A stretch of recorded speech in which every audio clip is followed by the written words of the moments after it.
ఓం Shri Sairam. The Sai బంధువులారా, ఆత్మస్వరూపులారా, ప్రేమస్వరూపులారా, సనాతన ధర్మ ప్రేమికులారా, శ్రీరామచంద్రమూర్తికి సంబంధించినటువంటి కొన్ని పద్యాలు శ్రవణం చేసి తరిద్దాం. చక్కెరమానివే ముదిన జాలిన కైవడి, చక్కెరమానివే ముదిన జాలిన కైవడి, మానవాధములు పెక్కురు పకదైవముల వేమరు గొల్చుదురట్లు కాదయా, మ్రొక్కిన నీకె మ్రొక్కవలె మోక్షమొసంగిన నీవేయవలెన్, తకిన మాటలేటికి దాశరథి కరుణాపయోనిధి.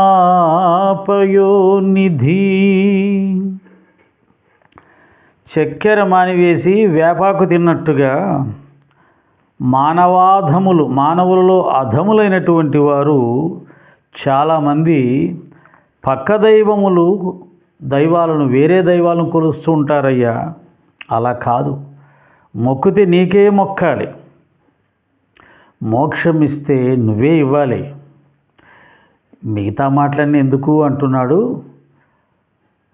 ఒక రామ భక్తుడు. ఇది అతని వరకు చాలా గొప్ప విషయం, కానీ మళ్ళీ పబ్లిక్లోకి వచ్చి అన్నాం అనుకోండి, ఆటోమేటిక్గా గొడవలు రావు. శివభక్తులు ఊరుకుంటారా? మానవాధములు రామచంద్రమూర్తిని కాకుండా వేరే వాళ్ళను పూజిస్తుంటారయ్యా అని ఎవరైనా అంటే ఊరుకుంటారా? వేరే దైవాలను పూజించే వాళ్ళు ఊరుకోరు కదా. కానీ అతనికి రామచంద్రుడి మీద అపారమైన భక్తి ప్రేమలు కలగడం వల్ల అతనికి అలా అనిపించింది. అది అతనికి కలిగిన భావన. కానీ అది సమాజంలోకి వచ్చి వ్యక్తం చేస్తే ఇతర దైవారాధకులకు కోపం వస్తుంది. కాబట్టి భక్తుడిగా అతన్ని ఒప్పుకోవచ్చు రచయితని, కానీ సామాజికంగా చూసినప్పుడు సమస్యలు వస్తాయి. కాబట్టి మన దైవాన్ని మనం ఎంతైనా ప్రేమించవచ్చు, ఆయనే మన ధనం, మానం, ప్రాణం భావించవచ్చు. కానీ వేరే దైవాలను పూజించే వాళ్ళు అని వాళ్ళని తక్కువ చేస్తే అది సమస్య వస్తుంది. ఇది అప్పుడు చెల్లుబాటు అయిందేమో తెలియదు, ఇప్పుడైతే చాలా కష్టాలు వస్తాయి. చిక్కని పాలపై మిసిమి చెందిన మీగడ పంచదారతో మెక్కిన భంగి, మీ విమల మేచక రూప సుధారసంబు, నా మక్కువ పల్లెరంబున సమాహిత దాస్యమనేటి దోయిటన్ దక్కనటంచు జురెదన్ దాశరథి కరుణాపయోనిధి. శ్రీరామచంద్రుని యొక్క నామ మధురం ఎంత బాగుంటుందయ్యా అంటే, చిక్కని పాల మీద ఉండేటువంటి మీగడ ఉంటుంది కదా, ఆ మీగడలో పంచదార కలిపి తింటే ఎంత రుచిగా ఉంటుందో, రామచంద్రుని యొక్క రూపం కానీ నామం కానీ అంతకన్నా రుచిగా ఉంటుంది అంటున్నాడు. అది రామచంద్రుడికి ఉన్నటువంటి ఒక గొప్ప అద్భుతమైనటువంటి సౌందర్యం, ఆ నామానికి ఉన్న సౌందర్యం.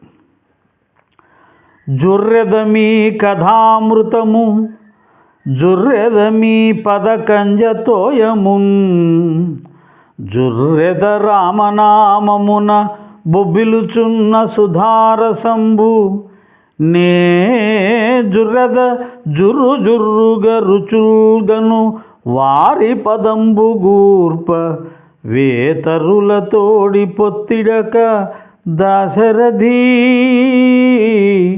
కరుణాపయోనిధి. నీ కథారసంబు జొర్రుతాను, నీ నామములో ఉన్న మధురిమను జొర్రుతాను, నీ యొక్క ఘన కీర్తిని రచిస్తూ దాంట్లో ఉన్నటువంటి ఆ మధురమును కూడా జుర్రుతాను, జుర్రుగా మనం బాగా రుచిగా ఉన్నదాన్ని పాయసం ఉందనుకోండి, చేయితో తింటూ ఉన్నప్పుడు లాస్ట్లో ఆ తీపిని ఇంకా అలా అలా జొరుతుంటాం కదా. అలా రామనామాన్ని, రామరూపాన్ని, రామ కథను జొర్రే వాళ్ళు ఎంతోమంది ఉన్నారు. రామునిలో అన్ని అందాలు ఉన్నాయి.